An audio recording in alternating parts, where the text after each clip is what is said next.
Hi, I'm Grace and I'm delivering the Introduction to Trauma workshop today at the Recovery College. I work as an assistant psychologist within ELFT. So our aims and objectives today, we're going to think about an introduction to psychological trauma, how trauma is diagnosed, and also what it feels like to live with trauma. Hi, I'm Ismail Rashid. I'm a peer tutor at the Recovery College. Further to what my colleague Greg said earlier, we will be covering what does it feel like to live with a trauma, what treatment options are available, where to find help and support, how to help yourself. What we know about trauma is that people spend their lives with high levels of anxiety, which makes it hard to concentrate and learn. To help you concentrate today and to help you to feel safe during this session, we will start with a breathing exercise. Breathing exercises can help regulate our heart rate and breathing pattern, which can help us to feel less tense and anxious. So we've put a link for a breathing exercise in the description box below, so if you would like to pause the video and have a listen to this breathing exercise before continuing. What is trauma? A general term used to describe a severe stress reaction that occurs in some people after traumatic events. The memory of the event is usually unbearable and leads to a number of problems as people try to push the memory out of their minds and avoid to remember it. Trauma is a normal response to an abnormal situations. So traumatic events may include things like state-sponsored violence, so this might be things like torture and detention or war. It might also include man-made disasters, so that might be things like fires or acts of terrorism. Another form of traumatic event may be natural disasters, so that might be things like earthquakes or floods or forest fires. Other traumatic events may include medical accidents or witnessing someone dying or death of someone. Crime and violence could include domestic violence, hate crime, physical and sexual assault. Another traumatic event could be as well COVID-19 pandemic and lockdown. Ishmael, how has the lockdown and the pandemic affected you, do you think? Yes, at the beginning I was able to deal with it, and it gave me an opportunity of catching up as well, and then doing different meetings online and everything in the facility of having my this therapy as well online. But down after the third or fourth week, I noticed that I was having difficulties to come with aloneness, living alone and not having a nuclear family, living in London. It was a bit difficult, and I noticed as well through sharing it, through participating in online meeting, the trust was having it to combat loneliness. People were sharing having difficulty to grieve and living alone, and having the difficulty of not being able to be with a family. And even even though the family were in London, everything, so some family members were elderly members, so they were having to be isolating or quarantine themselves to avoid to become and be in high-risk group or subcategory of the high-risk group. So some people were sharing and that they were having difficulties to come to terms with it. And there was one episode as well, I think it was on the 4th month, I noticed that when I went to the park, due to my mobility issue, I was having difficulty to walk around, and a police officer and a warden, park warden, Victoria Park, asked me to move on because I was taking a break to sit on the bench and I was not allowed. And I had to be a bit firm and said, listen, I cannot walk, I'm having difficulties. So that kind of, I experienced a bit of traumatic because I could not understand why was I asked to move around quicker and to move on. Yeah, restricting you, I suppose, in what you can do. Yeah. So I said, listen, I need to sit, I need to get a rest, because I was having difficulty with the lower extremities, my lower knee, around my knee area, my lower back was having problems. I was having problems with the pain. Trauma and the brain. We have a part of our brain called the amygdala, and this is part of the threat system. Its job is to keep us safe by alerting us to any danger in our environment. And it does this by setting off an alarm in our body, and it triggers what is known as the fight or flight response to get us ready to act. Unfortunately, it isn't very good at discriminating between real dangers out there or dangers that we're just thinking about. It responds in the same way. This means that it can set the alarm off when we are thinking about an unpleasant memory from the past, even though the danger has passed. The hippocampus is another region of the brain, and this helps us to store and remember information. It is like a library, and it tags our memories with information about where and when they occurred. When our threat system is active, the hippocampus doesn't work so well. It can forget to tag the memories with the time and place information, which means they sometimes get stored in the wrong place. When we remember them, it can feel like they're happening all over again. On your screen, you can see a picture of the human body. These are some of the things that may happen during a fight or flight response. So once a threat is detected, your body responds automatically, and all of the changes that happen are for really good reasons. They're there to protect you, but they may be experienced as uncomfortable, especially when they happen in situations that aren't threatening. So a few examples, people may experience a dry mouth. Often people experience an increase in their heart rate, and this is just to supply more blood to the muscles in order to prepare the body to run away.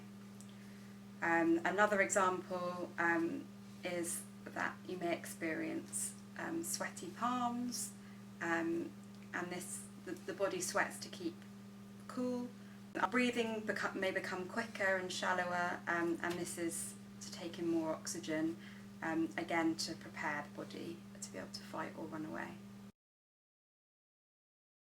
So on your screen now you'll see a blank version of the body, and if you want to pause the video now, it will be helpful for you to think about how the fight or flight system impacts on your body and what bodily sensations you might experience when you feel like you are under threat.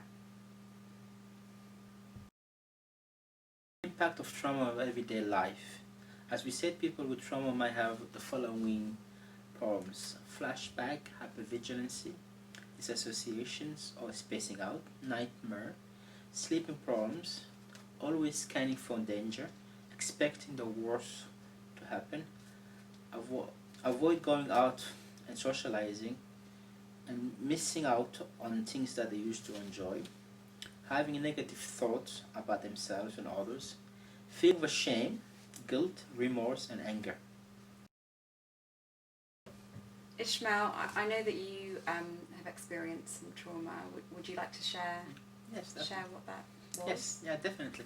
As I mentioned earlier, when I was mentioning the other traumatic events, I was assaulted about, I think it was a little bit over 10 years ago, when I was leaving work, and I didn't know to this present day who assaulted me. They attacked me from behind. So since then, I was having very, very difficulties to come to terms with it, and to new area is having difficulties, and always being hyper vigilant, always be on my guard, and always censoring and scanning the rooms and every place that I go, because I was caught out of guard. I wasn't sure about it. It brought me to, I was hospitalized to a degree that I have to change my career, my life. Mobility issue has impacted, and it has impacted as well being blind of the left eye. And the other things that I have helped me a lot was during the hospitalization and when I was discharged, and all the physical aspect was dealt, but the trauma that was dealt, that I experienced, was still to this present day. There's the days that if I hear sudden move, or if I hear sudden loud noise or bang, I'm always in my guard and always in my very alert on it and avoiding it. And therapy has helped me, and I've done it CPT, and I've done it another therapy that as well, that I went to the scene. The first couple of months I couldn't deal with it. I was isolating and staying home, difficulties to socialize even going to the public tube, I was having difficulties. But with the therapy, with intensive therapy and medication, everything with the injunction with my GP, it has helped. And so today good. I'm able to do some. Yeah, it sounds like has been having a big impact on kind of your day-to-day life, but the therapy's been really helpful. That's correct. It did has major impact to a degree that I was even questioning myself. Have I triggered or have I caused something? Was I responsible of that attack? Because I wasn't quite sure about it. To this present day, I do not know. Thank God other people have witnessed it. Have called the police and they've been persecuted, the people who have attacked me. But even when the police asked me, can you witness it? I said, no, I cannot because I don't remember seeing them. Yeah. And we could cover as well part of the recovery process, which is I find it helped a lot.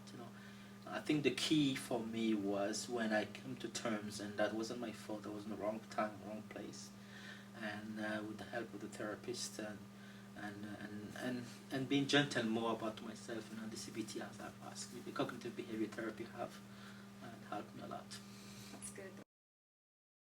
Possible treatment for trauma: eye movement desensitization and reprocessing, EMDR, dialectic behavior therapy, DBT, psychodynamic therapy, art therapies, group therapy, mindfulness. So, what might you expect from therapy?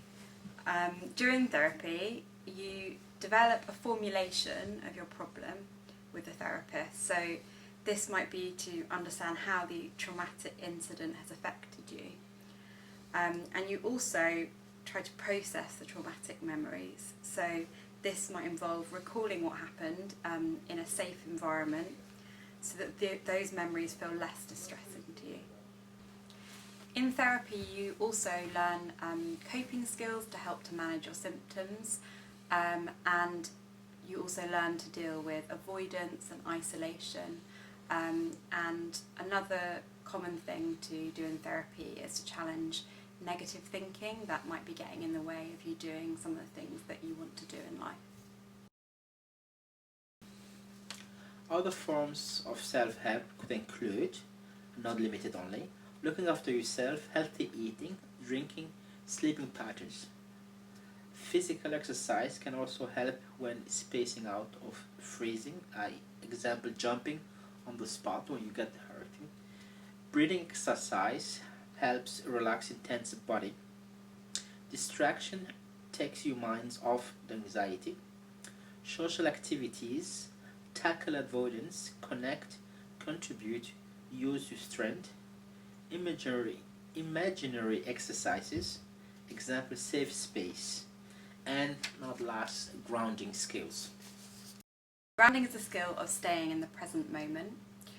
Often when people experience anxiety or traumatic events, they may have flashbacks or they may get stuck in anxious patterns of thinking. And using a grounding skill can help, or grounding skills can help us to have an outward focus and bring our attention into the present moment. We thought that it would now be helpful for us to do a grounding exercise together. As you can see on the slide in front of you, this is an example of a grounding exercise that you can do. This grounding exercise will help you to use all of your senses to ground you in the present moment. You can use this technique anywhere at any time, and you don't have to do all 5 senses. You can select whichever senses feel right for you. So if you just take a moment now and look around the room and notice 5 things that you can see.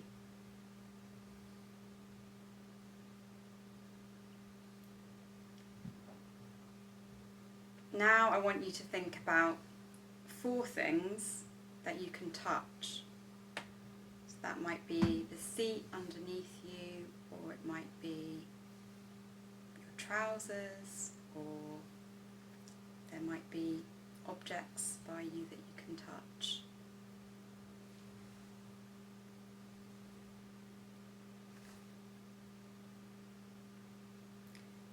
then now I'd like you to think about 3 things that you can hear.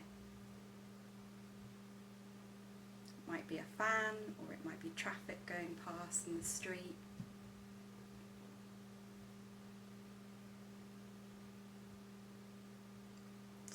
Now think of 2 things that you can smell.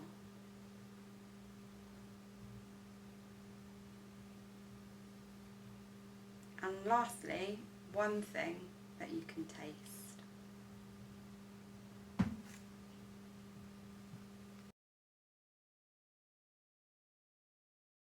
Where to find help and support. Some resources are not only limited, but you could get more. Your GP, the first thing is to call your GP, since he knows about your history and everything. Mental health services, to your local services, talk to them about the treatment options.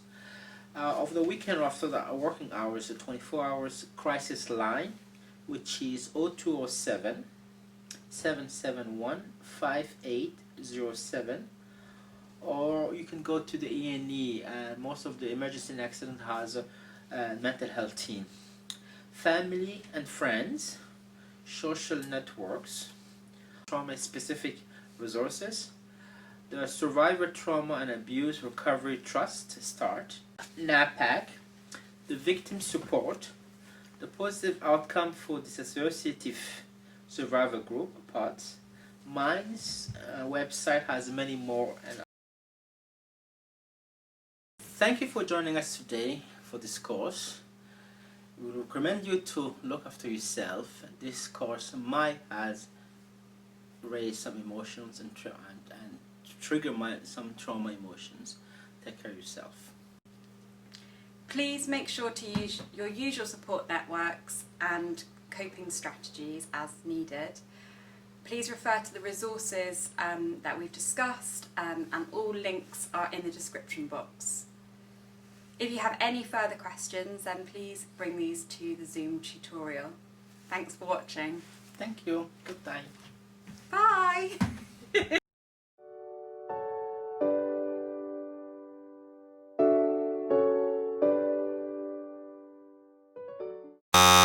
Makes it hard to concentrate.